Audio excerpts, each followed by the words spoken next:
তো back to back breaking আমাদের চ্যানেলে এই মুহূর্তে দাঁড়িয়ে সবথেকে বড় খবর এটাই যে কাট অফ মামলায় পর্ষদ কিন্তু হিমশিম খাচ্ছে। ছোটাছুটি মোটামুটি শুরু হয়েছে এবং সেটা আলটিমেটলি কখন গিয়ে কী হতে চলেছে তার একটা আভাস দেব। তার আগে বলি যে আমরা এতটা আশাবাদী কেন এই ম্যাটারটাতে। তার কারণ হচ্ছে দীর্ঘ 7.5 বছর, একটা দুটো দিন নয়, একটা দুটো বছর নয়, 7.5 বছর এই ছেলেমেয়েগুলো রাস্তায় রাস্তায় ঘুরেছে, এই ছেলেমেয়েগুলো বালিশ ভিজিয়েছে, অধিক মেধা সম্পন্ন হয়ে প্যানেলে ঢুকতে পারেনি, প্রাথমিক শিক্ষকতার মতো একটা নোবেল পেশায় যুক্ত হতে পারেনি। কেন না, প্রাথমিক শিক্ষা পর্ষদের গড়িমসি, এসরয় বাসু কোম্পানির কারচুপি, নির্বুদ্ধিতা এবং আরও কিছু কিছু লোকজন আছে যারা এর মধ্যে ইনভলভ আছে তাদের জন্য।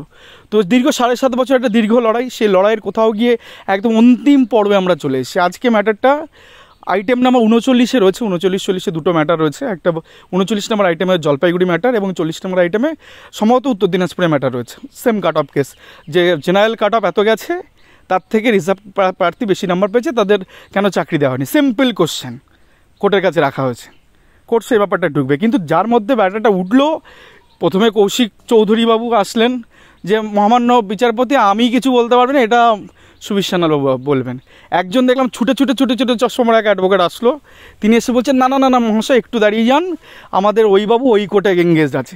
মানে সে যে কী যুদ্ধকালীন তৎপরতায় মামলাটাকে শুনানির জন্য ছটফট করছে, আদতে তো কিছু বলার নেই। মানে কোনো একটা ভাবে অ্যাঙ্গেলে এই সমস্ত বঞ্চিত প্রার্থীদের আরও দীর্ঘায়িত করার একটা অপচেষ্টা চালাচ্ছে মহামান্য হাইকোর্টে।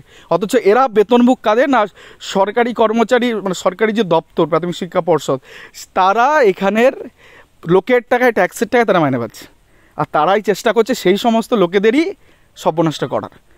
তো আদতে কতটা প্রাথমিক শিক্ষা পর্ষদ এটাকে আটকাতে পারে, নাকি আজকে জয় হয় বঞ্চিত প্রার্থীদের?